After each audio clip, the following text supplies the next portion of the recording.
Guys of Reddit, what is something you want girls to know about you? I can eat a whole loaf of bread. In one sitting? If we're the ones who initiate messages with you all or most of the time and then we suddenly stop, it's not considered ghosting you. We just got tired of communication being one-sided. Literally just got to this point with someone. Haha. Yeah. Totally. So funny. Right. If we are staring at something and you ask what are you looking at and we respond with nothing, it's probably because we were zoning out. My wife asks me that all the time. I'm deep in thought thinking dumb stuff like what if I had centaur legs, would it change a lot in my life? She thinks I'm all deep and shoot. We want most of the same shoot that girls want. We want someone to hug, to cuddle, to give us affection, to compliment us, to surprise us, to send us good morning texts, tell them they love us constantly. If you scratch my head just right, I'm yours forever. Which one? Cuddles are good. Cuddles and cheek kisses. And I like spooning, of course, but if the girl wants to hold me and be my jetpack, that's nice, too. Yes. This is so true. I would give anything for a hug, just some physical contact. I don't even care if I get called weird, some head rubs feel like the best thing in the world. Seeing you in your ugliest comfy pajamas was much more reassuring than any frilly lingerie. Whenever my girlfriend puts her stuffy pajamas on, I just wanna hug and kiss her to death. She looks so adorable and cuddly like that. It's cliched, but there's seriously nothing more sexy than PJs, an old shirt, and your hair in that messy bun thing. I agree, it's nice to see she's okay with wearing comfortable clothes around you rather than pretty uncomfortable clothes. Talk directly. Dropping hints is a thing of the past. Use your words. Edit 1, I understand rip inbox. Thanks for all the comments. Best advice is, both direct and hinting have a chance of rejection and a chance of acceptance. Hinting has a very high chance of going unnoticed. Hinting also takes a while. In the end, if it works for you, go for it. If not, try something new. Best of luck. As a guy, the first can say that I will never understand any hints. You have to tell me what you want and how you're feeling. Please please please please please don't wake up your teenage son by ripping off the covers. Morning wood is bad enough as is. Happened to me as a kid, woke up with my eyes still closed, rock hard boner sticking through the little boxer slot, went to tuck it back in the exact moment someone ripped the blanket off me, they threw the blanket back over me and I never saw or asked who it was. It haunts me. Morning wood happens because while you sleep Jesus whispers in her ear that he loves you. If you're nice to me, funny and fun to be around, I will probably fall in love with you.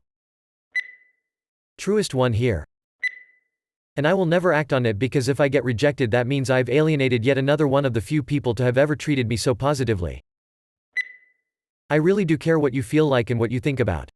I want to know what you're doing, not because it's creepy or I'm making sure you're only with me, but just because I'm interested in your life. I would much rather read through a long text explaining the ups and downs of your day than a simple, "It was good." And from that, I would love to help you through any hard times you have. Sure, it might make me sad that the person I care about most is having it rough, but I would much rather know and talk about it than let you suffer in silence. Edit, sorry for being that guy that edits the comment, but seriously thank all of you for your compliments. I seriously needed that in my life. I've been feeling terrible about who I am for a really long time now, but right now I seriously feel like I'm actually happy with myself. I really can't thank any of you enough. I don't even know how to handle all of this. Wish I had a guy who thought like this. Very sweet. We've all spent serious time thinking about how we'd rob a bank and how to survive a zombie apocalypse. Everyone has a plan. Sometimes, I will literally be thinking of nothing. Sweet God, those are moments of bliss. If you play hard to get or act disinterested, I will reasonably assume you aren't interested and leave you alone. It doesn't mean I don't like you or never liked you. It just means I'm not into being creep who keeps chasing you when you clearly are giving me signals not to. I mean really, ladies who do this. Are you trying to find borderline rapey guys or something? Like WTF man?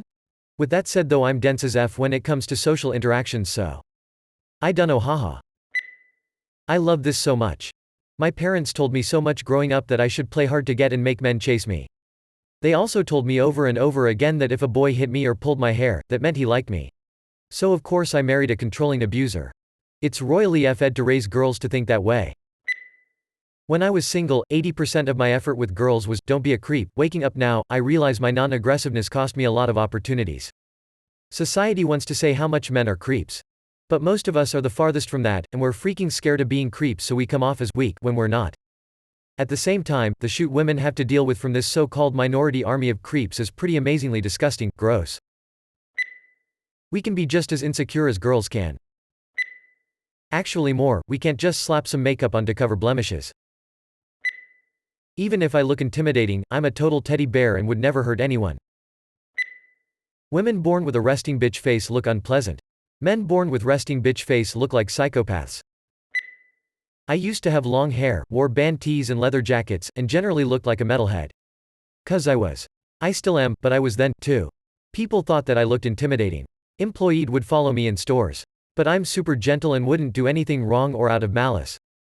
I love cute things, love stories, and fluffy animals. And I was even more non-threatening because metalheads are usually really nice people. You're safer at a metal festival than a country festival or pop concert. I'm sorry, but my glasses are not for sale. Dude, same. I also had a chick say she wanted to have an affair with your hair. IDK what it means, but I didn't want her getting behind me. My mother raped me and my brother. I know many men who were sexually abused by women and had healthy sexual normalcy stolen from them. When women downplay, deny, question, or compare this suffering to their own, it is utterly devastating to me. Never once has a woman just said to me, "Oh, that was wrong and it shouldn't have happened." Not once in my life, and I'm 45. No, they always question that it could even happen, and call for me to explain details and attest to the veracity of my experience, or simply tell me it's irrelevant because women suffer worse. Think about this. Jesus. Darker answer I've seen, but I agree. I hate how male rape is perceived as not as bad, or sometimes even a joke. I'm really sorry you go through that, my guy. Most of us are so starved for attention that a simple compliment can make our entire week. It is not always about sex. Sometimes it's about those beans. We like compliments too. I've had really shooty days turned around because someone complimented my shoes or outfit. You're breathtaking. If you like a thing, let us know. We'll do that thing. I want to be touched. Nothing sexual per se, but a surprise hug or fingers through my hair makes me feel loved. Even if I flinch or reflexively shy away, don't be discouraged from doing it again, because deep down I want nothing more than to feel you close to me. If I laughed for no reason, I wasn't thinking of a wild night at a bar, I was too hammered and high to remember that. I'm probably laughing because I thought of a dream about a T-Rex driving a tank, going to engage the Nazis and the Japanese that had a Triceratops. And I said nothing, because I don't want to explain an hour and a half of something that you would lose interest in very quickly. Edit, it seems as if many people are interested in stupid things I laugh about. I need to find better people to hang around with. I'm not a creep. It's probably just my insecurities, but I'm always afraid that someone could think that. I'm just shy AF, but I'm not a creep. If we make an honest effort to change for you, regardless if we succeed or how long it takes, it means we care. Not everyone deserves a second chance, but someone working to improve or right wrongs really does care. We pee out of our penis and poo out of our poonies. When I ask are you okay and you're clearly not, I'm not trying to be insensitive, I'm just not a mind reader. My eyes are up here.